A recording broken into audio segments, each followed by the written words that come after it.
Hello दोस्तों, channel में आप लोगों को बहुत स्वागत है।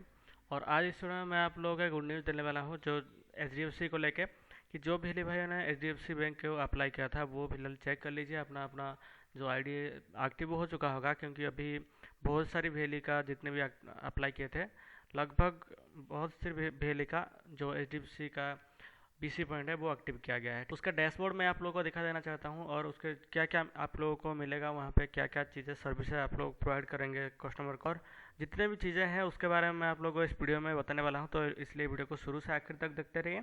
तो चलिए वीडियो को शुरू करते हैं। शुरू करने से पहले मैं आप लोगों को गुजारिश करूँगा, अगर आप लोग चैनल में नए हैं तो चैनल को सब्सक्राइब कर लीजिए और उसके साथ साथ बेल के आइकन को क्लिक करके ऑल पे सिलेक्ट कीजिए, ताकि इस तरह का जो जितने भी वीडियो मैं डालूँ उसका नोटिफिकेशन आपको डायरेक्टली चला जाए। ठीक है, यहाँ पे जब आएंगे तो गूगल पे आपको सिंपली एक लिंक आपको डिस्क्रिप्शन आपको क्लिक करना है। जब उस पर क्लिक करेंगे तो आपको ये ऐसा एक इंटरफेस ओपन होगा जहाँ पे आपको एजेंट आईडी मांगा जाएगा। ठीक है, तो अगर ये एप्लीकेशन ये जो पेज है आपको ओपन नहीं हो रहा है, ऑटोमेटिकली ये क्लोज हो जा रहा है, तो आपको सिंपली कुछ नहीं करना है, बस वो ये इसको आपको कॉपी कर लेना है और सिंपली आपको सेटिंग पे जाना है। सेटिंग में जाकर वहाँ पे आपको सर्च करना है पॉपअप। ठीक है, आपको यहाँ पे पॉपअप जब सर्च करेंगे एक ऑप्शन यहाँ पे आएगा साइड सेटिंग का। साइड सेटिंग पे आपको क्लिक करना है और थोड़ा सा नीचे आपको चले आना है। यहाँ पे आपको पॉपअप एंड रिडायरेक्ट लिखा आएगा, उस पर क्लिक करके आपको सिंपली उस पर ऐड कीजिए और वो जो आपने कॉपी किया था वेबसाइट का लिंक वो उस पर डाल के आपको सिंपली ऐड कर देना है। ठीक है, ये जो एप्लीकेशन है आप जो वेबसाइट है वो आपका ऐड हो जाएगा ब्लॉक लिंक यानी कि ऑन ब्लॉक लिंक में। तो उसके बाद आपको ये पेज ओपन होगा, फिर से आपको ओपन करना है और सिंपली आपको वहाँ पे आपको आपका जो भी CSC ID होगा वो CSC ID आपको यहाँ पे डालना पड़ेगा। ठीक है, और उसके बाद सिंपली आपको सेंड OTP पर क्लिक करना है और सेंड OTP पर जब क्लिक करेंगे तो आपका जो भी रजिस्टर्ड मोबाइल नंबर होगा CSC में वो आपका यहाँ पे उस मोबाइल नंबर पे OTP आएगा। ठीक है, देन सिंपल आपको वेरीफाई OTP पे क्लिक करना है। जब वेरीफाई OTP पे क्लिक करेंगे तो आपका ये जो लॉगिन प्रोसेस है वो कंप्लीट हो जाएगा। और ठीक है, उसी तरह भी ICICI का भी वही सेम प्रोसेस है और सिर्फ उसमें इतना सा चेंजेस है कि आपको वहाँ पे बायोमेट्रिक लगता है। लेकिन यहाँ पे देखिए आधार बैंक, आपको आधार बैंकिंग सर्विस में आपको क्या क्या मिलेगा दिखा देता हूँ। यहाँ पे आपको कौन सी डिवाइस आपने चूज़ करना है पहले से, अगर आपके पास स्टारटेक है, सारी स्टारटेक मर्फो या और की तीन तीन डिवाइस वहाँ पे आपको अवेलेबल है। वो तीनों में से आपके पास जो है वो डिवाइस आपको चूज़ करना है। तो यहाँ पे आपका ब्रांच कोड शो करेगा, आपका नज़दीक जो भी ब्रांच से आपका लिंक होगा वीसी पॉइंट। उसके बाद आपका नाम यहाँ पे शो होगा, देन आपका CSC ID एजेंट ID जिसे कहा जाता है।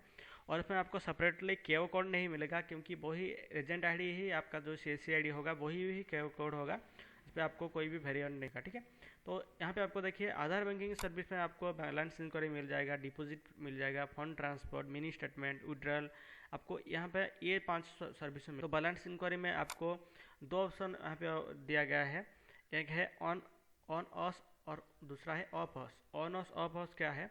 ऑन ऑस जो सर्विस है ये आपको सिर्फ HDFC का करना है। अगर HDFC का आप लोग बैलेंस इंक्वायरी कर रहे हैं तो आपको यहाँ पे ऑन ऑस पे क्लिक करके आपका यहाँ पे HDFC बैंक ऑटोमेटिक चूज हो जाएगा। ठीक है, उसके बाद आपको नीचे आधार कार्ड नंबर या वर्चुअल ID नंबर मांगा जाएगा और आपको यहाँ पे टिक मार्क लगा के आपका लैंग्वेज चूज करना है। सिंपली आप नेक्स्ट करके सारी चीज़ें जो बैलेंस करे वो बायोमेट्रिक लेकर हो जाएगा। ठीक है, देन ऑफ हाउस में आपको यहाँ पे बाकी जो बैंक रह गए HDFC को छोड़ के बाकी जितने भी बैंक है वो सारे बैंक यहाँ पे आपको अवेलेबल होगा, जितने बहुत सारे बैंक यहाँ पे अवेलेबल है। ठीक उसी तरह से डिपॉजिट का भी ऑप्शन यहाँ आपको अवेलेबल है, लेकिन ये जो डिपॉजिट का ऑप्शन है सिर्फ ये ऑन हाउस बैंक के लिए है, दूसरा बैंक के लिए ऑफ हाउस बैंक के लिए यहाँ पे अवेलेबल नहीं है। लेकिन जब ये अवेलेबल हो जाएगा आपको मैं नोटिफाई भी कर दूंगा। ठीक है, देन उसके बाद आता है फंड ट्रांसफ़र का। फंड ट्रांसफ़र आपको DMT बोल सकते हैं, या यहाँ पे देखिए ऑन हाउस पे ही फंड ट्रांसफ़र आपको अवेलेबल है। यहाँ पे HDFC टू HDFC बैंक में आप लोग सिर्फ मनी ट्रांसफ़र कर पाएंगे। और उसके बाद आता है मिनी स्टेटमेंट। मिनी स्टेटमेंट भी वही सेम आपको यहाँ पे मिलेगा, ऑन बैंक और ऑफ हाउस बैंक में दोनों चीज़ें आपको यहाँ पे वैलिड है। तो इसके ज़रिए आप लोग मिनी स्टेटमेंट भी लगा सकते हैं। लेकिन मिनी स्टेटमेंट का मैं आप लोग को बता देना चाहता हूँ कि मिनी स्टेटमेंट जो है ना वो आपको एक्चुअली फ्री में नहीं दिया जाता है। मिनी स्टेटमेंट अगर आप किसी कस्टमर का लगाते हैं तो उसमें कुछ भी मेंशन नहीं होता, लेकिन मिनी स्टेटमेंट में आपको जब किसी कस्टमर का मिनी स्टेटमेंट लगाता है, चाहे जो भी बैंक का हो, लेकिन उसमें कुछ चार्जेस लगता है, जो चार्जेस के उसके अकाउंट से डिडक्ट हो जाता है, लेकिन उसका कोई एसएमएस नहीं आता, कुछ भी नहीं होता। लेकिन आप लोग एक बार चेक करेंगे या पासबुक प्रिंट करेगा तो उस टाइम पे वहाँ पे वो अमाउंट रिफ्लेक्ट करेगा। तो इसलिए मिनी स्टेटमेंट मैं आप लोगों को रिकमेंड नहीं करूँगा मिनी स्टेटमेंट ज़्यादा लोगों का लगाने के लिए। उसके बाद आता है विड्रॉल का। विड्रॉल पे आपको वही ऑन और ऑफ दोनों बैंक मिल जाएगा, यहाँ पे सारी चीज़, सारे के सारे बैंक। और यहाँ पे ऑन हाउस बैंक और ऑफ हाउस बैंक में डिफरेंस क्या है? ऑन हाउस बैंक में जब एचडीएफसी बैंक किसी का आप लोग विड्रॉ करते हैं, डिपॉजिट करते हैं, जो भी चीज़ें कर रहे हैं, ऑन हाउस बैंक में अगर आप लोग ट्रांजेक्शन करते हैं तो आपका यहाँ पे लगभग 99% आपको ट्रांजेक्शन फेल का चांस नहीं रहता है। और उसके बाद ऑफ हाउस बैंक में थोड़ा सा यहाँ पे आपको कभी कभी फेल्ड हो जाता है, लेकिन ज़्यादातर टाइम लगभग 90% तक आपको यहाँ पे ऑफ हाउस बैंक में ट्रांजेक्शन फेल्ड का प्रॉब्लम नहीं होगा।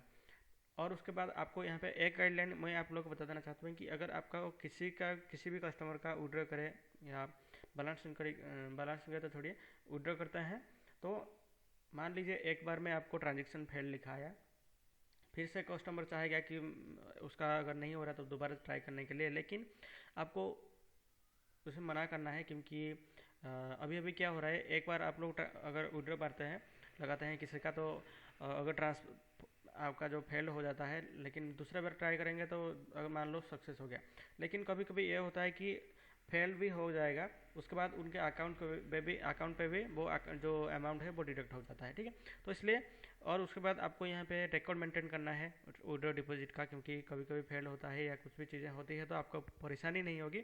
और उसके कोई विजिट करने आता है तो वो सारी विजिट करने के लिए भी रिकॉर्ड आपको मेंटेन करना पड़ेगा, सारी चीज़ें आपको सही से करना, बैनर वगैरह सारी चीज़ें आपको लगाना है। बैनर वगैरह फिलहाल बैंक की तरफ से मिल जाएगा, सारी जो चीज़ें हैं, तो लेकिन इतना सा आपको यहाँ पे चीज़ें अवेलेबल होता है। और अकाउंट ओपनिंग का जो प्रोसेस जो है वो तो डिटेल्स पोर्टल में ही हो जा रहा है, लेकिन बाकी अकाउंट यहाँ पे और भी कुछ मुझे लगता है कुछ कमी है यहाँ पे, तो वो फिलहाल अगर आप किसी एसबीआई का बीसी लेते हैं तो उस पर आप लोगों को अकाउंट का जितने भी प्रकार का आप मान लीजिए एसबीआई अकाउंट का वो ऑपरेटिंग यानी कि सिस्टम होता है, वो अकाउंट से किसी का विड्रॉ कर सकते हैं, डिपॉजिट कर सकते हैं, लेकिन इसमें वो अवेलेबल नहीं है, आधार पे ही चलता है।